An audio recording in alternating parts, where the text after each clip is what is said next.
Natália, no processo de gestão de riscos, existe uma metodologia a ser seguida, existe um padrão, existem boas práticas? E quais são essas boas práticas? Qual é esse método utilizado no processo de gestão de riscos legais ou gestão de riscos jurídicos? Anilson, lá no escritório a gente tem uma metodologia própria nossa de gestão de riscos legais. É muito comum que os escritórios de advocacia acabem tendo aquela advocacia passiva, né? Que só responde a consultas, a demandas. Quando o problema acontece, o escritório aparece. Lá no R Fonseca a gente é diferente. A gente criou essa metodologia de gestão de riscos legais, que é uma metodologia ativa. Então, em que ela consiste? Ela consiste na nossa ida até o cliente por área. Então, a gente mapeia os riscos daquele cliente por área. Então, a gente vai na área trabalhista, a gente vai na área de contratos, na área tributária, na área societária. Então, todo o mapeamento de riscos é realizado. Então, esse mapeamento de riscos ele é feito com base na nossa metodologia, que, por sua vez, é inspirada na ISO 31000 e na ISO 31022, tá? Que é a ISO que trata de gestão de riscos legais. Então, a partir do momento em que a gente fez esse mapeamento de riscos, a gente consegue identificar onde esses riscos estão mais graves, com um nível mais alto, né? E a gente, inclusive, gera para o nosso cliente mapas de risco, mapas de calor, para que ele consiga, né, usar esse material, desse mapeamento de risco, como uma ferramenta estratégica dentro da empresa. Então, ele consegue ver ali, por exemplo, que dentro da área trabalhista, os riscos estão mais elevados. Então, ele tem numa escala de probabilidade e impacto, tem uma probabilidade alta daquele risco acontecer com um impacto, talvez catastrófico. Né? Áreas mais sensíveis, né? Exato. Tem áreas diferentes dentro da empresa. Exato. Então, a gente mapeia esses riscos, classifica esses riscos e, além disso, a gente também propõe medidas de tratamento. Então, dependendo do perfil do cliente, que a gente tem que conhecer muito profundamente, a gente consegue propor essas medidas de tratamento de forma adequada. Então, dentro desse exemplo de riscos trabalhistas, por exemplo, então a gente está, por exemplo, lidando com uma situação que no mapeamento de riscos a gente identificou que existe ali um risco de assédio moral, né, um risco disso gerar um processo, de gerar uma situação para aquela empresa que pode impactar a imagem, pode gerar passivo. Então, a gente identificou aquilo. A partir do momento que esse risco foi identificado, a gente tem que propor alguma medida de tratamento. Nesse caso, pela seriedade, pela gravidade do risco identificado, a medida de tratamento vai ser evitar esse risco. Poderia ser transferir, poderia ser até aceitar para riscos mais leves, menos impactantes, né? Exato, mas essa análise, que inclusive é feita em colegiado, conforme as diretrizes da própria ISO 31000 e 31022, a gente analisa, propõe em colegiado uma medida de tratamento e documenta isso para o cliente. Então, tal risco mapeado conforme mapa de riscos, mapa de calor, a gente está propondo aqui tal medida de tratamento. Então, a gente gera um plano de ação para que esse cliente possa tratar devidamente os riscos que foram identificados em cada uma das áreas estratégicas do cliente. E colocá-los em patamares aceitáveis. Vamos pensar assim, que a gente não vai ser inocente de imaginar que esse risco não vai existir. Ele vai existir, mas ele vai estar num patamar mínimo ali. Exatamente. E mais, o cliente vai ter ciência desses riscos, que eu acho que isso é importantíssimo, porque muitos dos casos, o simples fato do cliente saber que aquele risco existe já é suficiente. Ele já consegue provisionar um valor para caso aquela situação se concretize. Então, a informação... Ele se prepara, inclusive, financeiramente para isso. Então, a informação que a gente consegue gerar para o cliente é uma informação estratégica. Então, além da gente ajudá-lo no tratamento efetivo desses riscos, a gente também dá para ele essa informação estratégica. E, além disso, você, nos projetos conduzidos pelo escritório, você percebe que, de fato, a ponta final disso, que seriam processos ou trabalhistas, ou na área civil, ou na área fiscal e tributária, de fato, eles reduzem com um processo ativo de gestão de riscos? Isso a gente consegue ver o resultado disso na redução do número de processos e de litígios? Sim, os clientes que estão conosco há mais tempo, a gente consegue, inclusive, ter essa informação mapeada, né? E a gente consegue enxergar, de fato, esse benefício que é gerado para os clientes. Por isso que é importantíssimo que esse processo de gestão de riscos ele seja permanente. Ele não pode ocorrer em um ciclo e pronto, acabou. Não é isso. a gente recomenda que de 6 em 6 meses, no mínimo, a gente rode outro procedimento de gestão de riscos com novo mapeamento, de acordo com o relatório do processo anterior, para que a gente possa verificar se aqueles riscos que foram identificados, eles foram devidamente tratados e se surgiram novos riscos. Então, é um processo vivo e permanente. Isso é importantíssimo da gente ter em mente. Não acaba. Entendi. Natália, uma outra questão sobre essa questão dos riscos legais, a gente assistiu uma onda aí há alguns anos muito forte das empresas buscando dar soluções para a Lei Geral de Proteção de Dados. E a Lei Geral de Proteção de Dados, ela também se encaixaria dentro de uma metodologia de gestão de riscos? Ou, em outras palavras, quando se conduz um processo de implantação de LGPD, a questão dos riscos é algo relevante também nesse assunto? Sim. No momento em que a gente é contratado para implantar um processo de LGPD em uma empresa, a gente segue um procedimento muito parecido com o procedimento de gestão de riscos. Porque primeiro a gente precisa conhecer o que existe na empresa, a gente precisa mapear como hoje eles tratam aqueles dados, sejam sensíveis ou não, dos clientes, das partes relacionadas que estão ali envolvidas com aquela empresa. Então, por isso, é importantíssimo que a gente siga esse procedimento de gestão de riscos, que é muito parecido com o nosso diagnóstico de LGPD, para que a gente consiga mapear onde realmente estão esses gaps e essas inconsistências com relação à Lei Geral de Proteção de Dados, e aí sim, a gente consiga propor quais são as medidas que precisam ser implementadas para que aquela empresa se adeque à lei. Então, isso vai incluir medidas legais, né, em diversos setores, seja o setor de contratos, cadastro, trabalhista, tudo, inclusive envolve tudo, né? Na parte tributária também a gente precisa ter tecnologia. Então, todo esse arcabouço de informações da empresa tem que ser analisado para que a gente possa propor essas adequações para que a empresa, de fato, consiga se adequar à LGPD. E a gente estava conversando aqui nos bastidores, antes da gente começar aqui o bate-papo, e a gente estava falando sobre cultura. Como é difícil trabalhar cultura nas organizações de um modo geral. Uhum.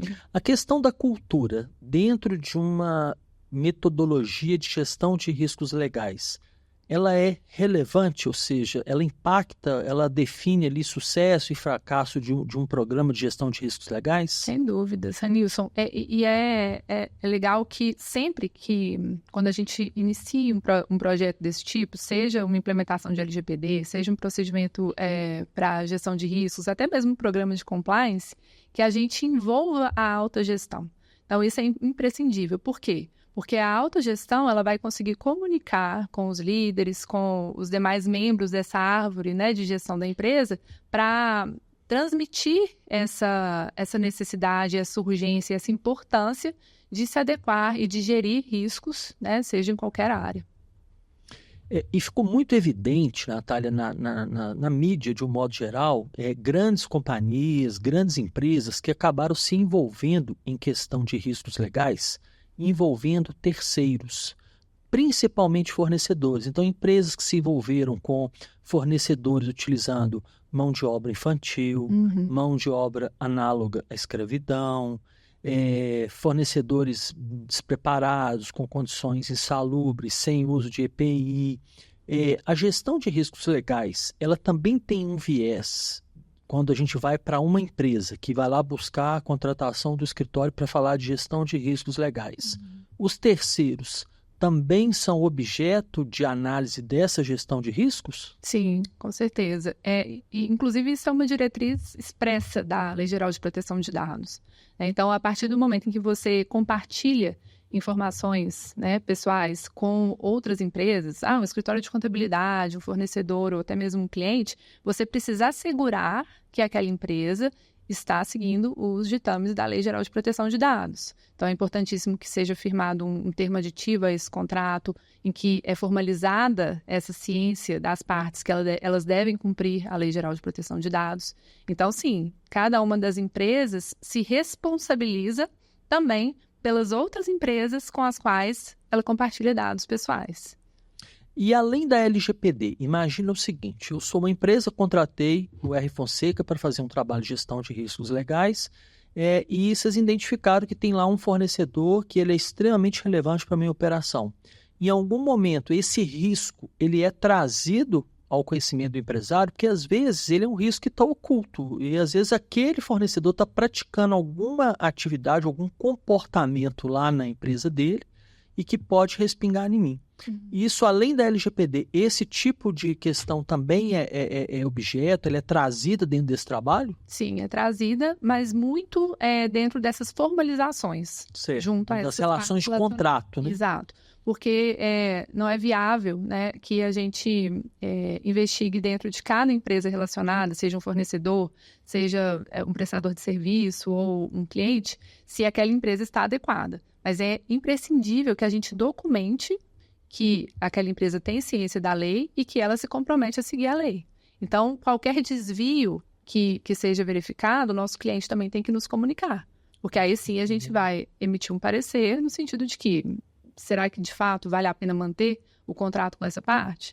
Porque o dano à imagem, a possibilidade de aplicação das sanções pela autoridade. O cliente tem que participar com vocês ativamente. Não é um trabalho que vou lá, faço, entrego e vou embora. Ou seja, tem que ter uma continuidade. Com certeza, o tempo todo. E quando esse trabalho é feito, né? Então, imagina, fui lá, contratei o escritório. Como é que começa um trabalho de gestão de riscos? Assim, qual que seria o primeiro passo para começar a identificar os riscos? Importantíssimo que primeiro a gente conheça a atividade do cliente. Então, é um cliente que está lidando com indústria, com uma atividade que iminentemente é arriscada, ou a gente está lidando com um prestador de serviço, estamos lidando com um cliente que talvez tenha relação com empresas internacionais, com pessoas físicas, com outras empresas. Então, a gente precisa conhecer a operação daquela empresa, tanto a atividade dela, como a forma com que ela desenvolve aquelas atividades internamente.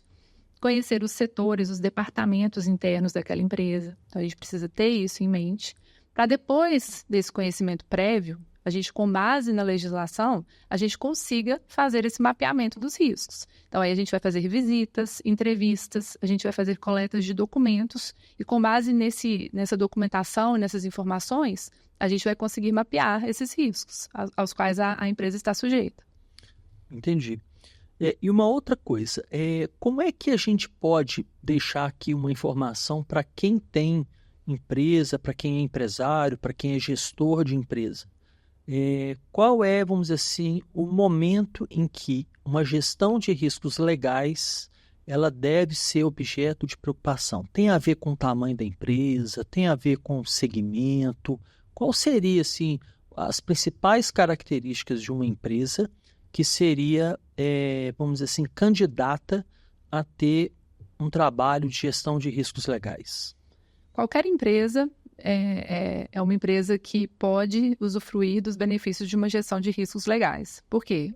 Ao gerir riscos legais, você está fugindo de passivos, porque você vai evitar a aplicação de multas, indenizações por danos que eventualmente você cause a alguém em razão de descumprimentos de normas, de leis. Então, primeiramente, os benefícios você usufrui independente do seu tamanho. Do seu porte, do seu faturamento, do seu setor de atuação. Uhum. Só que é muito importante que o olhar das empresas fique ainda mais aguçado para isso quando elas estejam numa fase de crescimento, uma virada de chave. Elas queiram ali implementar boas práticas de governança, seja para conseguir atrair um olhar de um investidor, seja para conseguir uma condição de crédito ainda melhor junto a instituições financeiras. Então, a partir do momento em que uma empresa gere bem os seus riscos, esse aprimoramento da governança, ele se torna ainda maior.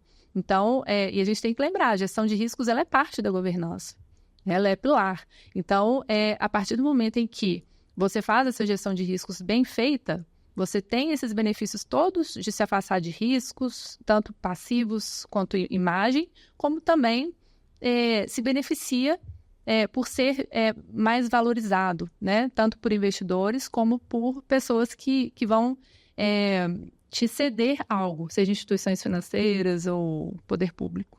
E isso reforça uma coisa que parece óbvia, mas é importante a gente dizer que a gestão de riscos ela é uma parte de um processo maior que é um processo de governança. Sim. Então você acha, Natália, que empresas elas poderiam começar a pensar aquelas empresas que estão buscando governança corporativa, que entenderam a governança como um conjunto de boas práticas de gestão empresarial, seria um bom caminho começar por uma gestão de riscos legais? Com certeza. Inclusive, a gente vê que empresas aí mais estruturadas têm até um departamento de GRC, que é um departamento de governança, risco e compliance. É verdade. Então, a gestão de riscos ela está intimamente ligada ao compliance e à governança, né? São indissociáveis, inclusive são etapas uma da outra. Então, a partir do momento em que uma empresa quer dar o primeiro passo, a gente entende que aderir a uma metodologia de gestão de riscos, tal qual a que a gente aplica no escritório, já é um passo importantíssimo, que já é uma aproximação de uma prática de governança mais adequada, de um compliance mais estruturado. Então, eu entendo. E o que vem primeiro? Vamos pensar o ovo e a galinha, né? Uhum. Eu vou começar um trabalho na minha empresa. Eu devo começar pelo compliance, pela gestão de riscos? Tem uma ordem para isso?